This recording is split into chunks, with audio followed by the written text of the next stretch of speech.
Monsieur le Président et chers collègues, je ne peux pas être d'accord avec Monsieur Emery qui ne veut absolument pas voir la réalité. C'est que ce budget est fidèle à notre tradition, des économies qui peuvent être réinvesties ensuite sur le territoire. 300 millions en base annuelle en fin de mandat, c'est 900 millions sur la durée du mandat. Alors Monsieur Emery et chers amis, économiser pour réinvestir, c'est le quotidien indispensable de chaque entreprise, simplement pour leur survie. Et nous, services publics, État, collectivités, nous devons faire de même. Réduire la dépense publique, donc les impôts. Voilà ce que clament les Gilets jaunes. Ils reprennent ce que disent avec bon sens depuis trop longtemps le bon sens populaire et les entreprises.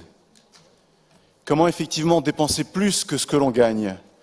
Comment assumer 57% de dépenses publiques contre 44% en Allemagne? J'ai fait le calcul, ça reviendrait pour moi à courir avec un sac à dos de 40 kilos de plus que mon compétiteur allemand.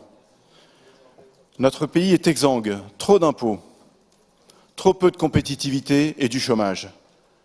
Et encore, nous sommes sponsorisés. Nous bénéficions des taux d'emprunt anormalement bas. Que se passera-t-il s'ils remontent au niveau de 1994, 14%? Qui dirigera la France? Le FMI? Alors oui, chers amis, l'argent public est un leurre. Il n'y a que de l'impôt et de la dette. C'est notre argent, celui des Gilets jaunes et celui de nos enfants. Monsieur le Président, bravo pour votre dynamique d'économie. Bravo pour la réinvestir là où c'est nécessaire, dans les territoires, ou bien en minoration de la dette, en productivité, et malheureusement, conjoncturellement, nous allons devoir renforcer les fonds de secours, ne serait-ce que pour faire face aux conséquences des blocages. Il semblerait que l'État va commencer sa mue. Espérons que cela passera par la décentralisation de certaines fonctions en région, et s'il vous plaît, par le droit à l'expérimentation locale. Et bien sûr, attendons-nous à des baisses de ressources. Alors la critique est facile, l'art est difficile. Ceux qui le mènent savent que le changement est compliqué.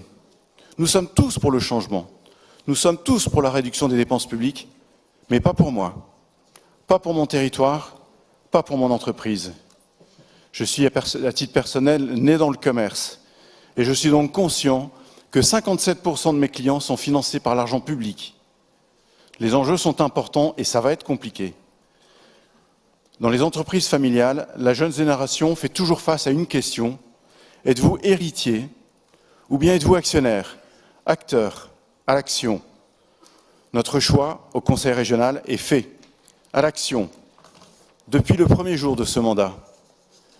En cela, et permettez-moi, le général de Gaulle nous inspire. Il a passé son temps à lutter contre l'immobilisme. Avocat de la guerre de mouvement, de la cavalerie blindée, il s'opposait à ses chefs, tenants de la ligne Maginot.